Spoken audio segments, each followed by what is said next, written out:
Yeah, hello, my esteemed viewers. Welcome back to my YouTube channel.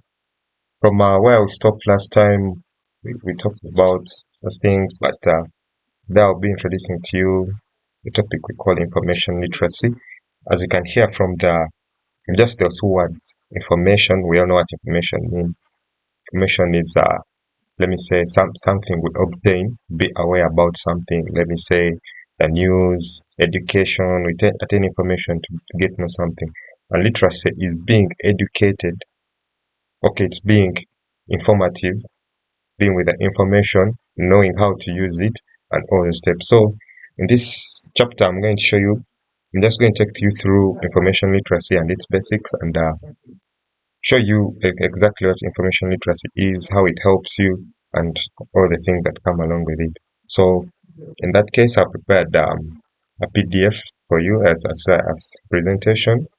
Yeah, and I'll take you through as I'm showing you what I'm saying.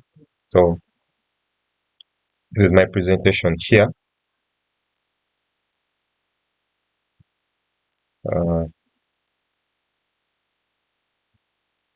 so this is information literacy. As you can see, my first slide is saying information literacy, of course, by me. Yeah, Ibareke Ezekiel. So moving on to the next, especially what I've been talking about, what is information literacy? Here, as you can see, I've told you it's the forms the basis for lifelong learning.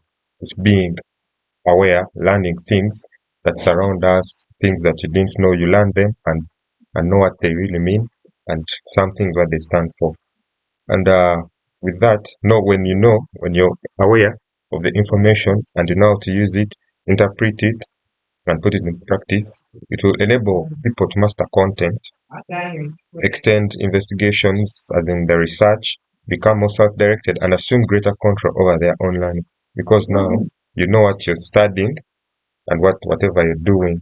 Yeah, and the merits of information literacy, as in the advantages, or I would say benefits of information literacy, what we gain while we are when we become information literate. It helps you determine the extent of information needed. You learn what you learn what kind of information you need and how much information you need. Let me say how wide your information has to be in case you're doing something. Yeah? And it helps you access the needed information effectively and efficiently. You're able to get the information you want, but not just any information, the needed information depending on the topic you want. Let me say you're searching about football, searching about what you will get. When you're information literate, you'll be able to gain information that talks about what you exactly need. If I'm talking about football concussions, if I'm talking about teenage pregnancies, I'll be able to study something in that topic, only that. Then it helps you evaluate information and these sources critically. You're able to evaluate and get the knowledge from that information. And because as we know, evaluation is getting that is okay, making that information, getting what it's able to help you with. Yes, you evaluate everything out of it, the merits of the information, and you use it. And then the next we'll say information cycle, how this information moves or how we obtain it and how we use it. There's information identification. Here in this step, you identify what you need to do. Let me say the information you need for a certain topic. Let me say you're talking about a topic like gender-based violence, then or like teenage pregnancies, early marriages, mental health illness. So you're able to identify the information you need for a certain topic you want. So that if I'm searching about gender-based violence, all I'm talking about is all about gender-based violence. There's nothing like mixing. I'm talking about gender-based violence, then I'm involving early pregnancies. Then there is locating and retrieving appropriate sources of information. This is about getting the information you need through the rightful sources of information. Let me say you know where to get them from. That's the locating, and then retrieving. You acquire that information in appropriate sources which are standard, which are chartered, which are licensed, and the information is really legitimate.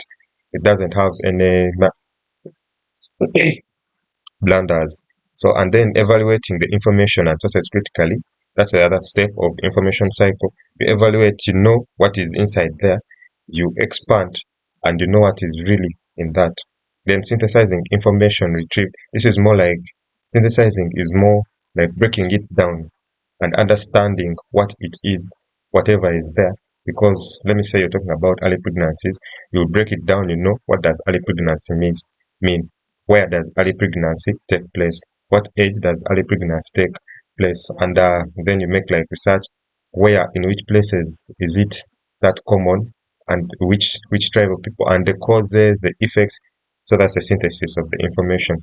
Then presentation is a fifth stage of the information cycle. This would be presenting it. I'll not use any term, but presenting it, or displaying it, and presenting it to the people you're supposed to present it to. Let me say on via media, maybe in a presentation to the people physically or anywhere else. Then translating is giving it the meaning, helping people understand what is in that information, because there are terms people don't know. Okay, you might be explaining this information to literate people who don't know what gender-based violence is. So you have to translate this into simple terms, a common man's terms, which they understand. So as for today, that's all I have about information literacy. Don't forget to subscribe, share, and comment and like the videos.